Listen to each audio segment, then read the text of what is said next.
Hi there folks, in this video we're going to load some black powder blanks for the 12 gauge shotgun, or the 12 bore as they would say in the UK. Now you can use these black powder blanks for whatever purpose it is you need blanks for. Signaling purposes, just general noise making. Of course, be aware that blank ammunition is dangerous, so when you have these loaded, treat them as you would treat any other shell that's loaded. So you're going to need some empty hulls, and we're going to use these Federal gold metal paper hulls.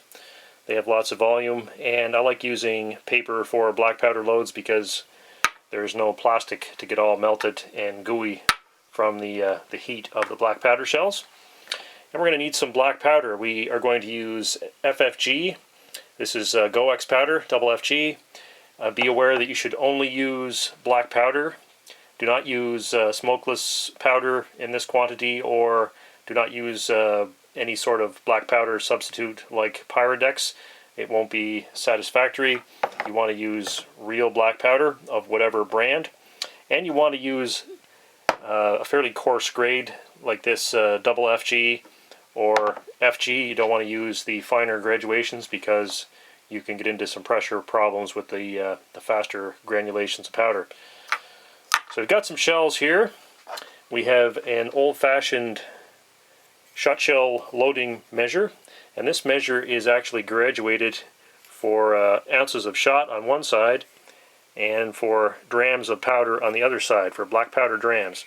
And this interesting old measure adjusts by turning it out of that notch, and you can then pull the measure open and adjust for varying amounts of powder or shot. Of course, we're only going to use the powder side because we're not going to put any shot in these because they're blanks.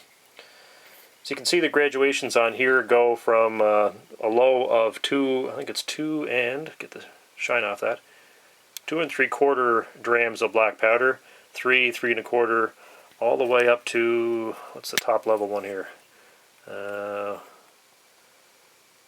4 3/4 of a dram with it extended all the way out. The charge of black powder we're going to use in these blanks is 6 drams of powder, and because our measure doesn't go that high, we're going to adjust it to measure out 3 drams of powder, and then we're going to scoop twice. So we'll simply slide the measure along here until we get the line lined up with the 3 dram mark, and we'll turn the measure over to lock it in place. And you can see that the 3 is exposed here with the line.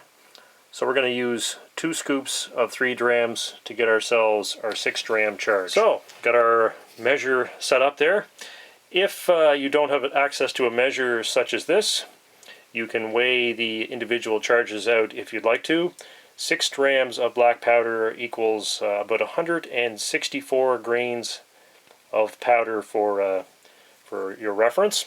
And yes, that is quite a lot of powder. However, there is no projectile other than the card wad on top of the powder, and you need a good bit of powder to get a good bang. So you can weigh those out on a scale if you don't have a volume measure such as this. If you look at your Lee powder measure kit, there is a column for black powder, and you can use that to get you some scoops to get you in the vicinity of what you would need to measure a correct charge. We need some top card wads here to go over the black powder. I'm going to use these old CIL .135 12 gauge cards, and there'll be one of those placed over the top of the powder. So you'll need some of those or an equivalent substitute. You don't need a lot of wadding with these. It's basically something to keep the powder in and compressed down so that you get a good snap. And we're going to pour our powder out into a container so that we have something to dip it out of. And I might as well pour a good dose of this in because these blanks do use quite a lot of powder, as I mentioned. I'm only going to load 4 of these up just for my own entertainment. And I'm going to line the camera up again here, and we're going to deprime and reprime these hulls. I'm going to prep these hulls using my Versamec, my old Mech Versamec. Of course, it doesn't really matter what type of loading press you have, just as long as you get the hulls sized down to fit your particular gun and also reprimed with a fresh primer. So we'll do all these hulls up and we'll get right back to you as soon as they're all primed and ready to go. Alright, we've got the 4 hulls resized and reprimed. The brand of primer really makes very little difference with black powder. Black powder, if it's dry, is quite easy to ignite. So, we've got an old funnel here. We're going to use that to drop our charges of powder. And we've got our container full of black powder here. And this is not a real super precise thing, measuring black powder for blanks like this. I'm just going to fill the scoop up, level it off, and we'll repeat. I like to let the powder fall into the measure, and then just strike it off with my finger. Like I said, not real precise, but it works. And you'll notice here that there's quite a bit of powder going into these. Like I said, blanks use, at least black powder blanks, use quite a bit of powder. Smokeless powder blanks are a different thing altogether. They usually use a very small amount of very fast burning powder. This is sort of the other end of the spectrum. Black powder being relatively slow burning, comparatively speaking. And we need a lot of it to get the pressure up so that we get a good report from these blanks. Now this is information, the loading, the quantity of powder is loading information which is available from other sources. If you do a search for this load, you will find that it is a fairly widely accepted blank load. So don't just take my word for the loading data. Use your search engine and verify that I'm not feeding you a line of bull. Okay, so we've got our 4 shells full of powder, and as you can see, they are plenty full of powder. They're pretty close to the top of the junction of where the crimp would be. You can see that. Kind of hard to see inside of a dark shell like that, but you can see the powder comes up quite high. It's a little daunting looking to see that much powder in a shell. Okay, the next thing after we've got the powder in the shells is to seat a wad on top of it. And as I mentioned earlier, we're using these 12 gauge fiber wads. These are 0.135 of an inch thick. And I'm just going to seat these by hand. One thing about paper hulls, they usually have a pretty good ability to stay open after they're fired, unlike a plastic hull. So it's usually fairly easy to get the wad started by hand, as you can see. So I'm just going to seat it a little bit below the top of the shell, and then we're going to use the machine here, and we're going to use the machine to seat the wad down hard against the powder. So I'm just going to pull the loader up here, move the camera up a little bit so we can see what we're doing. And we'll put the shell in the center station here. This is the station on this machine that has the wad guide and the rammer. So we're not really too worried about the wad guide. We're going to use the rammer here, and we're going to push that card down until it's firmly on top of the powder. So there we are. Got the wad seated there fairly well. Put another shell in there. Seat that one as well. We'll just keep repeating that until we've got all our wads firmly down against the powder. You want the top card to compress the black powder charge slightly.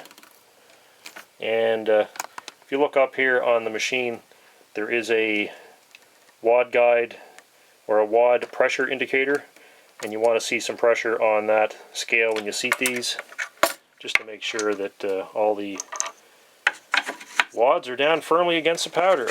So, see if we can get you a view of that. And there we go. All our wads are seated down. So the next thing to do is to crimp these. Most shotgun reloading presses have a crimp starting station. In this case, with the mech machines, the crimp starting station is this one here. It's got a rotating crimp starter inside it. However, with a paper hull, there's really no need to use a crimp starting station. You can simply go right to the final crimp station. And if you're kind of gentle with the handle, you can come down and notice that the shell will start to take the folds that it had before without any crimp starter. And it's just a simple matter of coming down on the shell and giving it a good firm crimp. And that's a little bit ugly, but we'll get a better looking one here in a second. So once again, there's an uncrimped shell. We'll start the crimp, check to make sure we got the crimp progressing pretty good. You can see it's starting to fold over. And then we'll simply finish the crimp off. There's a better looking one. Nice looking crimp, pushed in fairly firmly. And we've got one more to do here. I did one just to see that the machine was working properly, kind of off camera. So I like to see that it's starting to fold over. This one's a little bit torn, but not too bad. So we've got a couple of decent looking ones here. Really doesn't make an enormous amount of difference if the crimps are real pretty or not, as long as they're firm.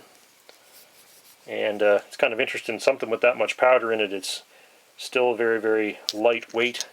There's no mistaking it for anything but a blank by the feel of it because of the lightweight. Alright, the last thing I like to do with any unusual shell like this is to mark what's in it on the outside. So just using a Sharpie or something similar.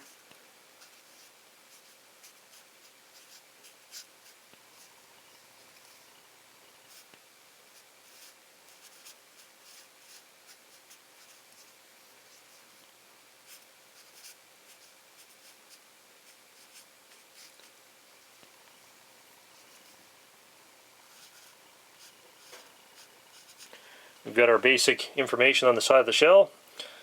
Black powder blank, 6 drams. And that way, if anybody else picks these shells up, hopefully they will note that information and know what's in these shells. The only thing that remains to be done is to take a few of these and fire them to see if they're just as loud as they should be.